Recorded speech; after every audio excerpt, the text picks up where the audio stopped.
Assalamualaikum warahmatullahi wabarakatuh. Perkenalkan, nama saya Mutmainah Nur dari kelas 3B Akuntansi Manajerial. Jadi, di kesempatan kali ini saya akan mereview kembali materi bab 7, yaitu mengenai penerimaan penugasan dan pemahaman terhadap bukti audit. Tahapan kegiatan audit laporan keuangan.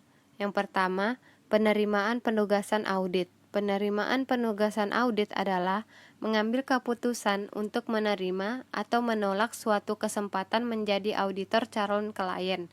Yang kedua, perencanaan audit. Di tahap ini terkait dengan penetapan strategi audit untuk pelaksanaan dan penentuan lingkup audit. Tahap ini sangat penting karena menentukan keberhasilan penugasan audit. Yang ketiga, pelaksanaan pengujian audit. Pelaksanaan pengujian audit melaksanakan pengujian audit dengan tujuan mendapatkan bukti audit tentang efektivitas SPI dan kewajaran LK. Yang keempat, pelaporan temuan. Pelaporan temuan berupa laporan standar dengan pendapat wajar tanpa pengecualian atau dapat juga menyimpang dari laporan standar. Beberapa penyebab klien berganti kantor akuntan publik antara lain 1. Merger dua perusahaan yang kantor akuntan publiknya berbeda. Kedua, ketidakpuasan terhadap kantor akuntan publik lama. Yang ketiga, merger antara kantor akuntan publik. Selanjutnya, penyebab ketidakpuasan klien terhadap kantor akuntan publik lama. Yang ke-1, fee. Yang kedua, kebutuhan jasa. Yang ketiga, kredibilitas, dan yang terakhir tuntutan.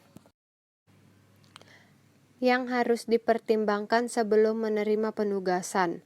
Yang 1, tanggung jawabnya terhadap publik, yaitu independensi, integritas, dan objektivitas. Yang kedua, tanggung jawabnya terhadap klien, yaitu melakukan audit dengan kompetensi dan profesionalisme yang tinggi.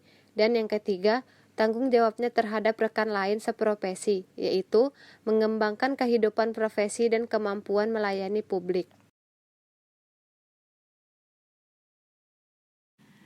Langkah-langkah penerimaan penugasan. 1. Mengevaluasi integritas manajemen. 2. Mengidentifikasi keadaan-keadaan khusus dan risiko tidak biasa. 3. Menetapkan kompetensi untuk melakukan audit.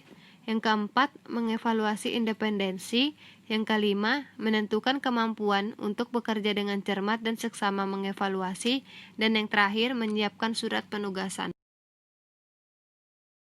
Selanjutnya, mengidentifikasi keadaan-keadaan khusus dan resiko tidak biasa. Yang 1, mengidentifikasi pemakaian laporan keuangan auditan. Yang kedua, memperkirakan adanya persoalan hukum dan stabilitas keuangan klien. Dan yang ketiga, mengevaluasi auditabilitas perusahaan klien. Selanjutnya, menetapkan kompetensi untuk melaksanakan audit.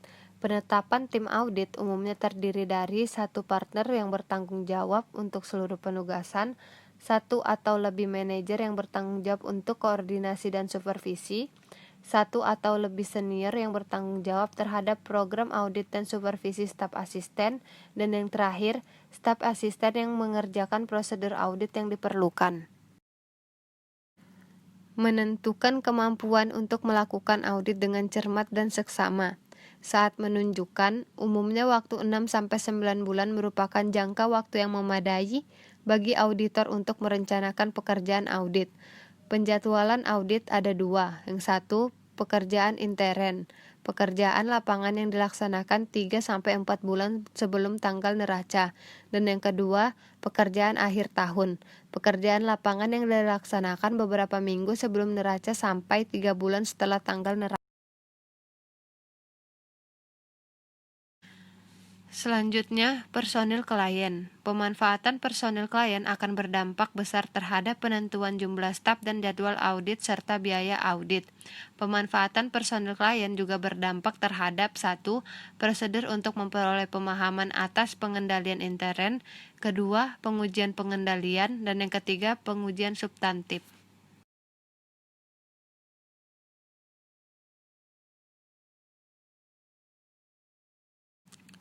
Sekian review yang saya sampaikan mengenai materi bab 7, yaitu penerimaan penugasan dan pemahaman terdapat bukti audit.